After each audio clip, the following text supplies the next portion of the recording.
Oğlum, kızım deb upurawatqan analar.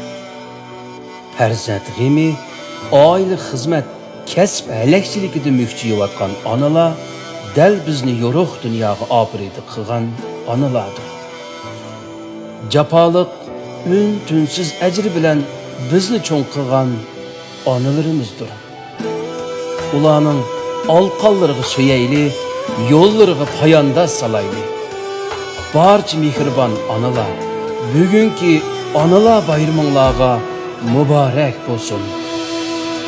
Anangdek arzulab daim seni hoş etmegen işkim. Kılıp kadrin asraşta dadan gayet mi geçkim.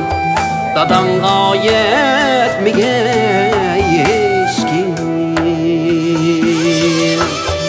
Kılıp kadrin asraşta dadan gayet mi geçkim. Dadan gayet mi geçkim.